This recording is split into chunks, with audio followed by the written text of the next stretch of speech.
नमस्कार। कथा सखी में आज सुनिए हम सबकी चहेती लेखिका मालती जोशी जी की लिखी कहानी परंपरा। अजय का पत्र आते ही घर में जैसे हंगामा बरपा हो गया था। सबसे ज्यादा कोफ्त तो इन्हें हुई थी। तुम्हारे माता पिता का ग्रीन कार्ड बनवाने में मुझे कितने पापड़ बेलने पड़े हैं कुछ पता है? पूरे साल भर की छुट्टियां बर्बाद हो गई थी। पैसे का तो खैर कोई हिसाब ही नहीं है। शहजादे ने तो वहां से टिकट भेज दिया और छुट्टी पा गए, पर उन लोगों को हवाई जहाज पर बिठाने के लिए मुझे कितना पसीना बहाना पड़ा है इसकी किसी को खबर नहीं है। खबर रखने की जरूरत नहीं है। रहने को एक घर क्या दे दिया है, वे लोग सोचते हैं मुफ्त का मजूर मिल गया है। खरीद लिया है जैसे, जब चाहे बेगार करा लो। पुराने लोग ठीक ही कहते थे, ससुराल हमेशा दूर की ही अच्छी होती है, कम से कम इज्जत तो बनी रहती है। अपना लंबा चौड़ा भाषण समाप्त कर ये सांस लेने के लिए रुके तो मैंने धीरे से कहा, अब अम्मा का मन वहां नहीं लग रहा है तो अजय बेचारा क्या करेगा? वह तो बड़ी उमंग के साथ दोनों को ले गया था।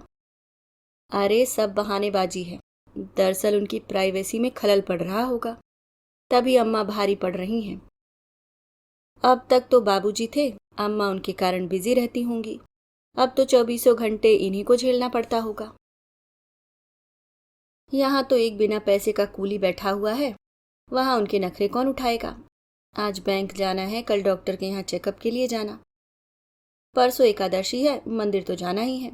ये सब गोरख धंधे निपटाते निपटाते अजय बाबू के छक्के छूट गए होंगे। इसलिए अब यहाँ की याद आ रही है।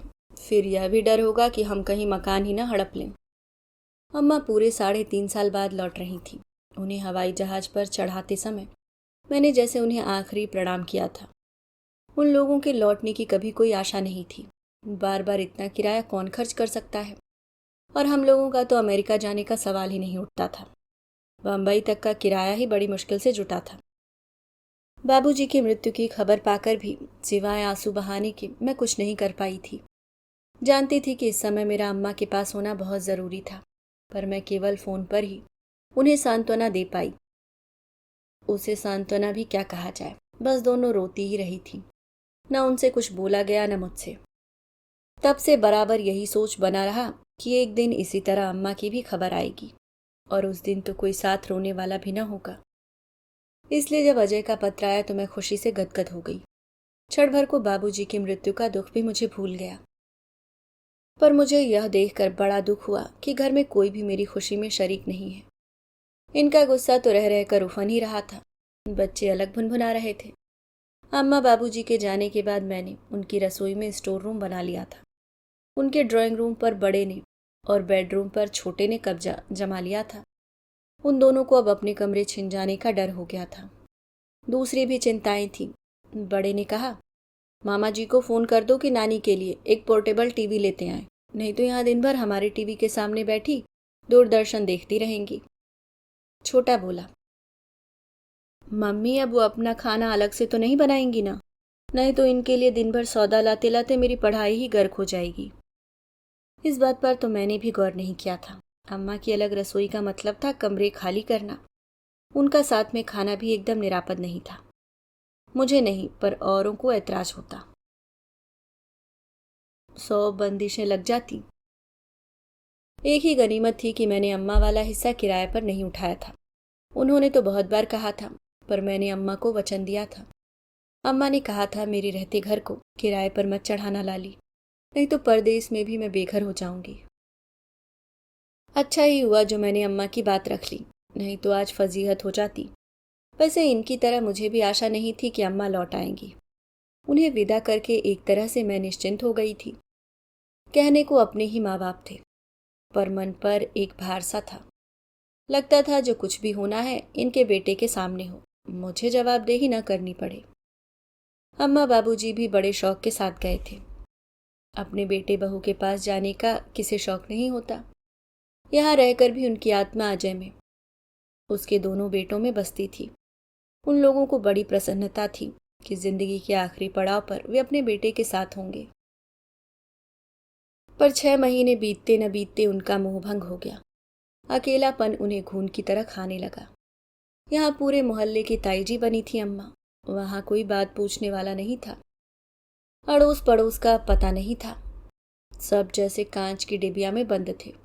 सुबह होते ही सब जैसे पंख लगाकर उड़ जाते, शाम ढले घर लौटते और दड़बों में दुबक जाते। अपनों का भी यही हाल था। किसी चीज की कमी नहीं थी, पर वे लोग बात करने को तरस जाते थे। दिन भर टीवी के सामने बैठे रहो या दीवारों से सिर फोड़ो। शाम को सब थके हारे लौटते। अजय और नेहा तो फिर भी थोड़ा बतिया लेते थे, पर बच्चों की तो दुनिया ही अलग थी। बाबूजी फिर भी थोड़ा बोल लेते थे, पर अम्मा तो उतनी अंग्रेजी भी नहीं जानती थी। बस हाय हेलो तक ही रिश्ता था। कोई ना मिले तो अम्मा महरी से घंटों गप्पे लड़ा सकती हैं, पर परदेश में तो उसकी भी सुविधा नहीं है। इस संवादहीनता से अम्मा बहुत जल्दी उब और उनका मन अपने चिर परिचित माहौल के लिए छटपटाने लगा। बाबूजी के पत्रों से मुझे अम्मा की इस अकुलाहट का पता चलता। उस जमाने की 8वीं पास है अम्मा, पर चिट्ठी पत्री हमेशा बाबूजी से ही लिखवाती रहीं। बाबूजी का आखिरी पत्र बड़ा ही हृदय स्पर्शी था। बिटिया, पिछले 35 सालों से दमे से जूझ रहा हूँ।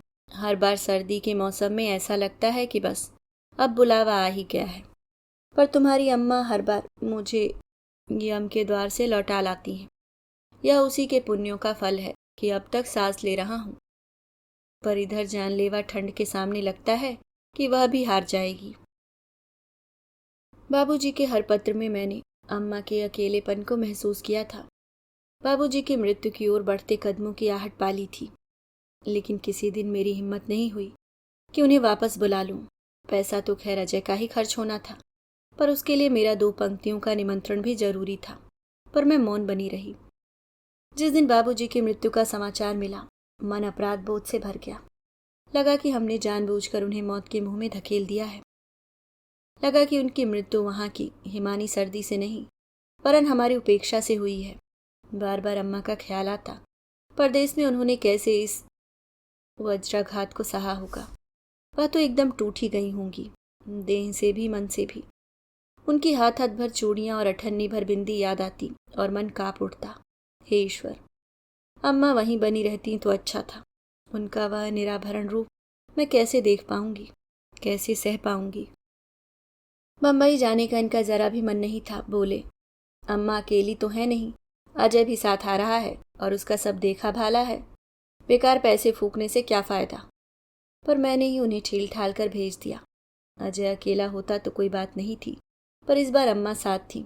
वह भी इस हादसे के बाद स्वदेश लौट रही थी।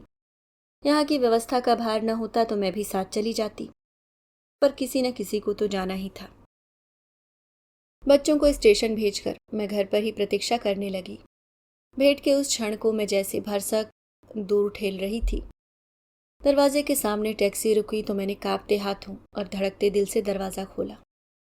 जब तक मैं बरामदे की सीढ़ियां उतरती, अम्मा गेट खोल अंदर आ गई थी। उन्हें देख मन एक अपूर्व आनंद से भर गया। बाबूजी साथ नहीं थे, पर लगा कि पिछली टैक्सी से जैसे आ ही रहे हैं। उनके न होने का एहसास मन से एकदम उतर गया। अम्मा थोड़ी दुबलाई जरूर थी, पर उनमें और कोई फर्क नहीं आया था। मुझे बहुत अच्छा लगा। अच्छा ही हुआ कि यह दुर्घटना विदेश में घटी, नहीं तो यहाँ तो घर में इतने सारे लोग थे, इतना सारा काम था कि अम्मा के गले लगकर ठीक से रो भी न पाई। इतने दिनों में शायद अम्मा के भी आंसू सूख गए थे, लेकिन यह मेरा भ्रम था। दोपहर को जरा सा एकांत और फुर्सत मिलते ही उनका बांध टूट गया। आंखें गंगा जमुना की तरह बह निकली। सिसकियों के बीच उन्होंने बाबूजी के अंतिम क्षणों का वर्णन किया। यह भी बताया कि कैसे वे अपनी मिट्टी के लिए, बच्चों के लिए तड़प रहे थे। फिर अम्मा ने उनकी अंतिम इच्छा के बारे में बताया। बाबूजी ने अजय से कहा था कि अम्मा उनके जाने के बाद भी वैसी ही बनी रहेंगी, उनकी वेशभूषा में कोई परिवर्तन नहीं होगा। यह बात सुनकर मेरा मन अपने दिवंगत पिता के प्रति श्रद्धा से भर उठा। अम्मा ने उनकी दीर्घायु के लिए कितने व्रत अनुष्ठान किए थे, उनकी कितनी सेवा शुश्रूषा की थी, अच्छे बुरे वक्त में कैसा साथ दिया था, इसे उनसे बेहतर कौन जान सकता था। और अम्मा की तपस्या का प्रतिदान इससे अच्छा क्या हो सकता था। दुनिया में कितने पति हैं जो इस तरह पत्नी को सम्मानित करते हैं। दूसरे दिन से मिलने वालों का तांता शुरू हो गया। जैसा कि मुझे अनुमान था, अम्मा को देखते ही महिला मंडल का सांत्वना का भाव तिरोहित हो जाता। सबकी आंखों में एक प्रश्न उभर आता। फिर मैं दबे स्वर में सबको बाबूजी की अंतिम इच्छा के बारे में बताती। तब कुछ आंखें आदर से और कुछ विस्मय से भर उठती। बाहर जाकर शायद वे उपहास भी करती हूँ, पर यहाँ से तो बड़ी शालीनता से विदा होती थी। कई बार अम्मा विचलित हो जाती तो मैं कहती, अम्मा तुम अपने पति की इच्छा का पालन ही कर रही हो और यह कोई पाप नहीं है। 3-4 दिन इसी गहमा गहमी में बीत गए। फिर संवेदनाओं का ज्वार कुछ थमने लगा। अम्मा भी कुछ प्रकृतिस्थ हो चली। वे पहले की तरह मेहरी से, जमादारिन से, पड़ोस की काकी से बतियाने लगी। फुर्सत मिलते ही अपने बक्से में बंद गृहस्थी खोलने का मन बनाने लगी। पर अजय मुझे कुछ अनमना सा लगा। इस बार उसके पास ज्यादा छुट्टियां नहीं थीं। मैंने कहा, अजय 2-4 दिन के लिए बरेली जाना हो तो हो आओ। वे लोग राह देख रहे होंगे। वैसे कायदे से इस बार उन्हें यहाँ आना चाहिए। दीदी, वे लोग कल सुबह यहाँ आ रहे हैं। अच्छा, मुझे तो किसी ने बताया ही नहीं। और किसी को चाहे न बताता, पर तुम्हें तो बताना ही था। दरअसल मैं बहुत परेशान हो गए हो, यही ना? भला इसमें ऐसी परेशान होने वाली क्या बात है? मोहित का कमरा खाली करवाए देती हूँ, इत्मीनान रखो। तुम्हारे ससुराल वालों को किसी प्रकार की असुविधा नहीं होने दूंगी। असुविधा का तो कोई प्रश्न ही नहीं है। वे लोग शायद शाम की गाड़ी से चले ही जाएं। तो खाने के लिए परेशान हो? मैं पड़ोस की काकी से कह दूंगी। वैसे मेरे यहाँ खाने में भी कोई हर्ज नहीं है।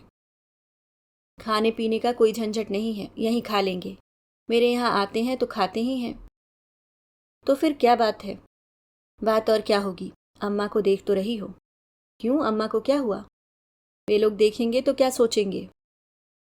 अजय, कौन विश्वास करेगा कि तुम फिजिक्स के प्रोफेसर हो और पिछले 12 साल से अमेरिका में हो? दीदी, फिजिक्स की प्रोफेसरी का परिवार की परंपराओं से कोई संबंध नहीं है और यह अमेरिका नहीं, हिंदुस्तान है। यहाँ की सामाजिक मान्यताएं अलग हैं। मैं अपने ससुराल वालों के सामने हेठी नहीं करवाना चाहता। नेहा भी इसी बात से परेशान थी। मैं विस्मय से उसे देखती रह गई। ऐसे क्यों देख रही हो? सोच रही हूँ, क्या सचमुच तुम्हें अपने परिवार की परंपराएं याद हैं, सामाजिक मर्यादाओं का भान है? तो भाई मेरे, इस घर की परंपराएं तो उसी दिन टूट गई थीं जिस दिन तुमने यहाँ पहला अंडा फोड़ा था। इस परिवार की मर्यादा तो उसी दिन भंग हो गई थी जब बरेली वालों की बिटिया जीन्स पहनकर हवाई जहाज से उतरी थी। तुम्हें मालूम है, इस घर की बहुएं बुजुर्गों के सामने कभी खुले सिर नहीं निकलती थी। पर नेहा ने तो जैसे सारी मान्यताएं ही ताक पर रख दी थी। उतनी बेपर्दगी तो कभी इस घर की लड़कियों ने भी नहीं की। उसके खुले गले वाले गाउन और बिना बाहों के ब्लाउज देखकर तो बाबूजी भी शर्म से मुंह फेर लेते थे।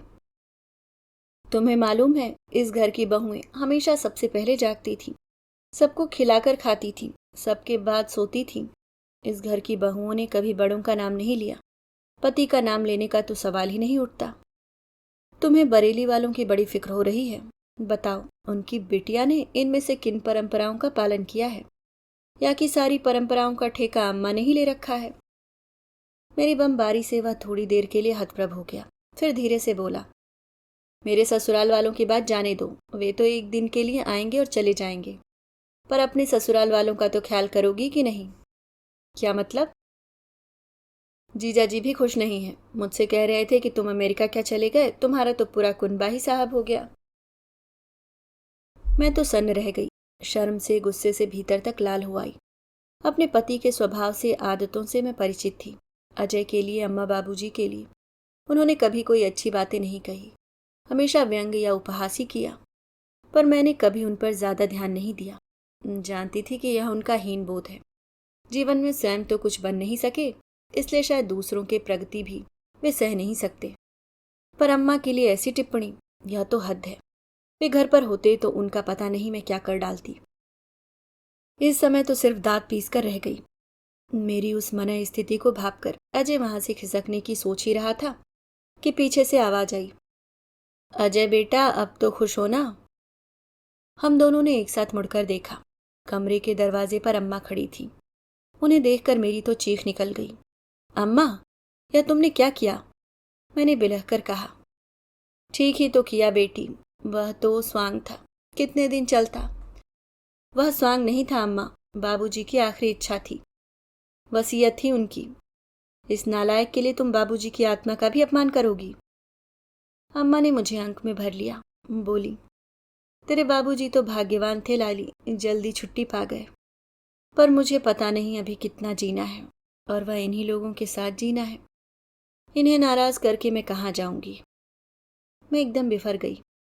इन लोगों की नाराजगी की परवाह तुम क्यों करती हो अम्मा? तुम किसी की आश्रित नहीं हो, अपनी छत के नीचे खड़ी हो, अपना खाती पहनती हो, किसी के 5 पैसे की मोहताज नहीं हो तुम अपनी मनमर्जी के मुताबिक रहोगी। ये लोग रोक टोक करने वाले होते कौन हैं? अम्मा एक फीकी सी हंसी हंस दी। अपनी मनमर्जी क्या होती है यह तो कभी जाना नहीं बेटी। बचपन में अपने बाबूजी की कही करती रही, शादी के बाद तुम्हारे बाबूजी की कमान में रहे, उनकी हर बात सर माथे ली। ये सधवा का रूप भी धरा था सो उन्हीं की आज्ञा थी, नहीं तो मेरी क्या बिसात थी। उनके बाद अब अजय बाबू ही घर के मालिक हैं, उनका कहा तो मानना ही होगा ना। चौथापन में बेटे से बिगाड़ करके मेरा क्या बनेगा? अंत में आग पानी तो उसी को देना है। मेरे सारे तर्क हार गए थे। अम्मा ने कितने नपे तुले शब्दों में नारी जीवन को परिभाषित कर दिया था। उसका कोई स्वतंत्र अस्तित्व ही नहीं है, वह हमेशा से पुरुष के अधीन रही है, चाहे वह पिता हो, पति हो या बेटा। यही उसकी नियति है, यही त्रासदी है और यही परंपरा है। अभी आप सुन रहे थे मालती जोशी जी की लिखी कहानी परंपरा। दोस्तों, कहानी अगर पसंद आई हो तो चैनल को सब्सक्राइब करना ना भूलें। धन्यवाद।